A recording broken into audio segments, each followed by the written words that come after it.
David, what are you doing? Those aren't Qur'ans, are they? No. You're not going to burn these books, are you? Well, the thought had crossed my mind. No! Don't burn these books. Books are filled with valuable information. Here, let me randomly pick one and open to a random page. Uthman sent to every Muslim province one copy of what they had copied, and ordered that all the other Quranic materials, whether written in fragmentary manuscripts or whole copies, be burnt. Let me see that. Uthman ordered that all other Quranic materials be burnt. So there's already been a Burn the Quran Day. But why, Nabil? I don't know, David. Perhaps one of these other books that are filled with valuable information can help. It's a good thing you didn't burn them. Let's take a look at one at random. Oh, here's one.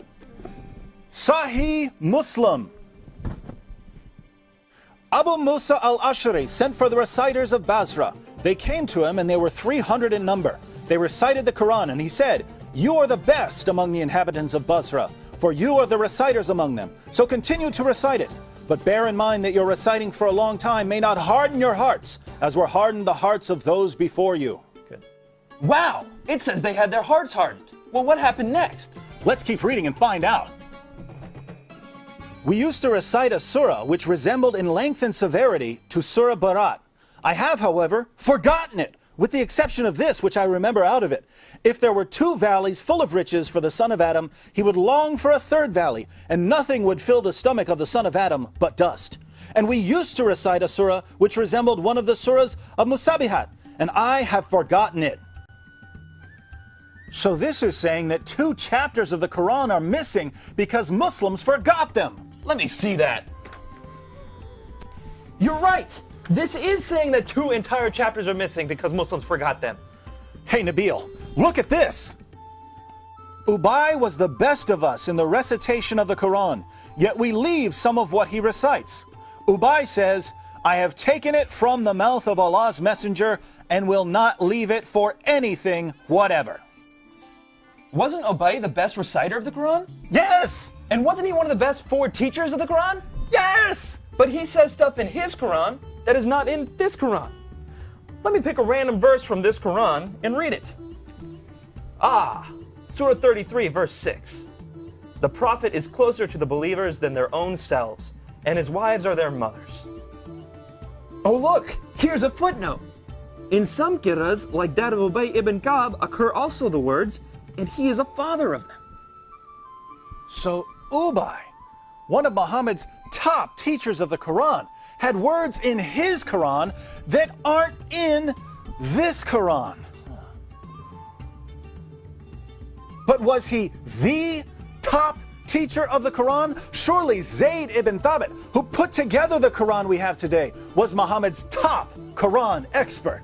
Well, actually, Ibn Masud was the first name that Muhammad mentioned when it came to learning the Quran. You know, surely one of these books would have something about him. Oh, look, here it is. I heard the Prophet saying, "Learn the Quran from 4, Abdullah ibn Masud, Salim, Mu'ad, and Ubay bin Ka'b."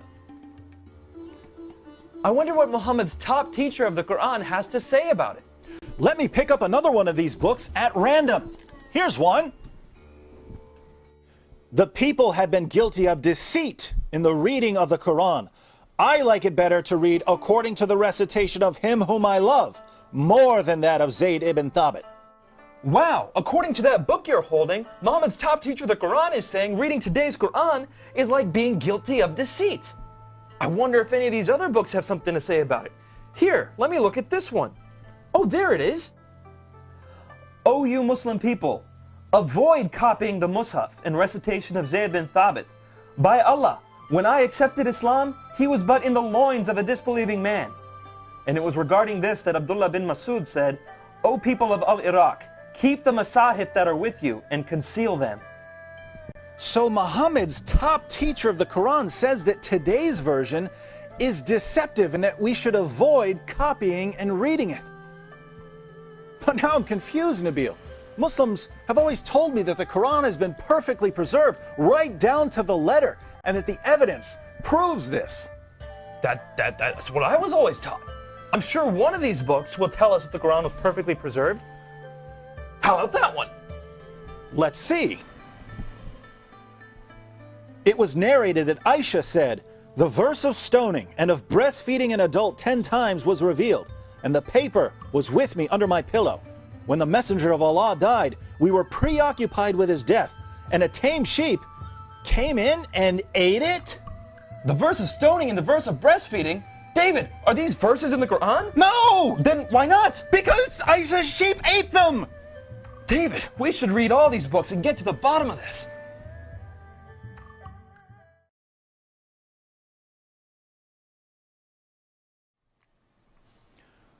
So let me see if I've got this right. Muhammad died, and no one had compiled the Quran.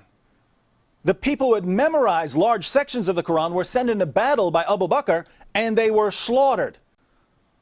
Muslims lost a ton of the Quran that day. Abu Bakr didn't want to lose any more, and so he had Zayd ibn Thabit put together what was left and compiled it into a manuscript. And soon thereafter, people started compiling their own manuscripts, and large disputes began to happen over what should be included in the Quran. Ibn Masud had only 111 chapters in his Quran, while Ubay ibn Ka'b had 116 chapters. And Zayd, who compiled today's Quran, only had 114 chapters. According to Muslim sources, entire chapters of the Quran were lost. Large sections of chapters have been lost. Individual verses have been lost. And in the end, Uthman put together what he could, put out his own official version of the Quran, and burned all of the evidence. Wow. Sure, I'm glad that no one burned this evidence. Nabil, let's agree that we're never going to burn any book, no matter how much we disagree with it. Yes.